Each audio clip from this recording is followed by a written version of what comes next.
మన ఛానల్లో ప్రతి మూవీ రివ్యూ పెడుతూ ఉంటాం. ప్రతి విషయం జెన్యూన్ గా మాట్లాడుతూ ఉంటాం. సో మన ప్రతి వీడియో మీ వరకు చేరాలంటే సబ్స్క్రైబ్ చేసుకోవాలి కదా. Please do subscribe to our channel. And ఇంక వీడియోలోకి వెళ్ళిపోరా. హైదరాబాద్ చెప్పరా చారీ. ఇప్పుడే మన శ్రీ విష్ణు విన్యాసం మూవీ చూసొచ్చాను రా. సినిమా ఓవరాల్ గా చూసిన తర్వాత నాకు బయటకు వచ్చినప్పుడు ఏమనిపించింది అంటే ఏదో ఇన్కంప్లీట్ అనిపించిందిరా. ఓకే, అసలు కంప్లైంట్ ఏంటి సినిమాలో? ఇన్కంప్లీట్ అంటున్నావు కదా. మెయిన్ గా మనం శ్రీ విష్ణు సినిమాకి వెళ్ళేదాలా హ్యూమర్ కానీ ఆయన డైలాగ్ డెలివరీ కానీ మెయిన్ అది సినిమాలో అయితే ఫుల్ కంప్లీట్ గా ఉంది. కథ విషయానికి ఏదైతే వస్తున్నామో అది ఇన్కంప్లీట్ గా ఉంది. కథ పెద్ద ఏం లేదు. ఓవరాల్ గా 2 hours రన్ టైం ఏదైతే ఉందో ఆ చిన్న కాన్ఫ్లిక్ట్ పట్టుకుని ఓవరాల్ గా స్ట్రెచ్ చేసుకుంటూ వచ్చాడు. బట్ ఏదైతే సీన్స్ రాసుకున్నాడో హ్యూమర్ కానీ డైలాగ్ డెలివరీస్ కానీ అవి అక్కడక్కడ వర్కౌట్ అయింది. విష్ణు ఏ సినిమా తీసినా తన మార్క్ తో పాటు కథ ఉండేలా చూసుకుంటాడు. దీంట్లో కథ లేదంటున్నావు. ట్రైలర్ లో చూసుకుంటే హీరోకి జాతకాల మీద అమితమైన ప్రేమ ఉన్నట్టు చూపించాడు.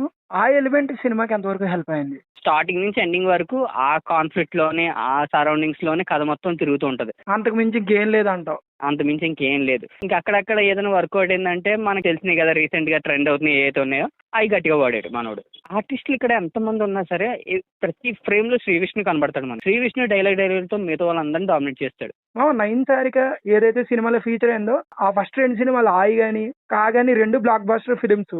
ఆ సెంటిమెంట్ ఏమైనా ఈ సినిమాకి వర్కౌట్ అవుద్దా? నయన్ సారిక పర్ఫార్మెన్స్ ఎలా ఉంది? నయన్ సారిక పర్ఫార్మెన్స్ ఓకే రా, బాగానే ఉంది. కొన్ని ఫ్రేమ్స్ లో అయితే చాలా అందంగా ఉంది. మా Q&A సెషన్ జరిగినప్పుడు హీరోయిన్ మెయిన్ రోల్ అన్నారు. హీరోయిన్ మెయిన్ రోలా? హీరోయిన్ చుట్టూనే తిరిగిందా? ఇంచుమించు మనకి సెకండ్ హాఫ్ కాన్ఫ్లిక్ట్ ఎప్పుడైతే స్టార్ట్ అవుతుందో సో అక్కడ నుంచి ఇంకా హీరోయిన్ చుట్టూనే తిరుగుతుంది కదా. అంతా చెప్పాలంటే టెక్నికల్ గా ఓవరాల్ గా గుడ్ రా.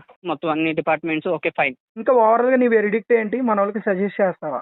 మన శ్రీ విష్ణు ఎవరైతే ఇష్టపడతారో ఆయన స్వాగ్ కానీ ఆయన డైలాగ్ డెలివరీస్ కానీ హ్యూమర్ కానీ ఎవరైతే బాగా ఇష్టపడతారో వాళ్ళకైతే సినిమా ట్రై చేయండి. ఎందుకంటే శ్రీ విష్ణు అయితే అస్సలు డిసప్పాయింట్ చేయడు. ఇంకా మిగతా వాళ్ళు అంటే ఇంకా వాళ్ళ ఒపీనియన్. అంటే రన్ టైం 2 hours కూడా లేదు మూవీ రన్ టైం. సో అది కూడా ఒక హెల్ప్ అవ్వచ్చు. ఎందుకంటే జస్ట్ ఒక టైం పాస్ మూవీ లాగా వెళ్ళి చూసి వచ్చినా ప్రాబ్లం ఉండదు.